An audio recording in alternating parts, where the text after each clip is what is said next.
One person who is not happy that Kofi Kingston is going to WrestleMania is superstar Billy Graham. As soon as I saw the headline about an angry Hall of Famer sounding off about Kofi Kingston getting a title match at WrestleMania, I knew exactly who it was referring to. Like I know the back of my own hand. Before I even clicked on the story, I knew who it was going to be about, and I wasn't disappointed. Superstar is appalled that, in his words, a 145-pound man is going to challenge for the WWE title. 2 lightweights, in fact. He shit on Daniel Bryan, too. All the steroids apparently didn't just rot out the guy's hips. They rotted out his brain, too. From what orifice did he pull this 145-pound number? They list Kofi at 212, okay? Even if you account for that being an inflated number, because they do that with everybody, the height, the weight, they're not always accurate. Even if 212 is an exaggerated number, if you believe that that is not the actual weight of Kofi Kingston is not 145 pounds. Billy Graham just added 60 pounds to Kofi Kingston. He's the worst diet in the world. You're certainly entitled to not be a fan of the smaller wrestlers, but there is something awfully rich about that critique coming from a man who destroyed every organ in his body, from abusing steroids to maintain the physique that won him that very same championship all those years ago. If Billy Graham, look, he had the gift of gab. So he had charisma, he could talk, but if you think if Billy Graham didn't look like he looked at the time, that he would have been the WWF champion, or he would have been as big of a star as he was? Smaller guys wrestling for the world title is nothing new. Shawn Michaels wasn't much heavier than Kofi Kingston is.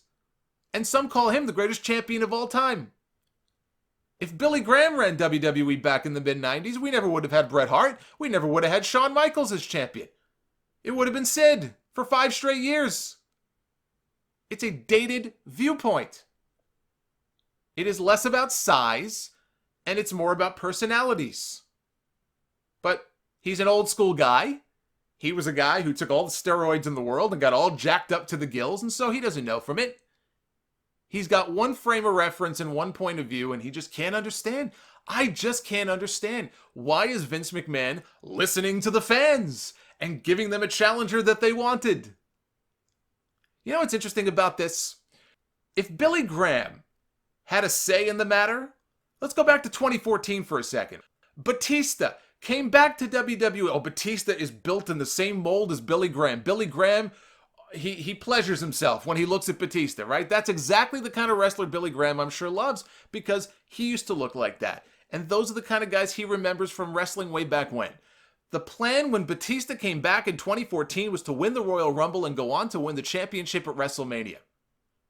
And the people might have been okay with that, were it not for Daniel Bryan getting hot when he did, and not even being included in the Royal Rumble match that year. That set people off. And they said, wait a minute.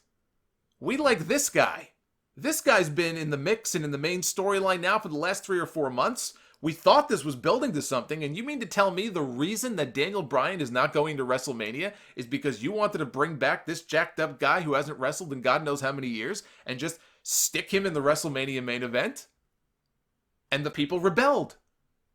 And to their credit, it took a lot of different circumstances, including Punk walking out, but at the end of the day, they gave the people what they wanted, and they set up this great story where Bryan had to first go through Triple H to get to the main event. He got to the main event, and to his credit, Batista had no problem not only losing to Daniel Bryan, he tapped out to a guy almost half his size.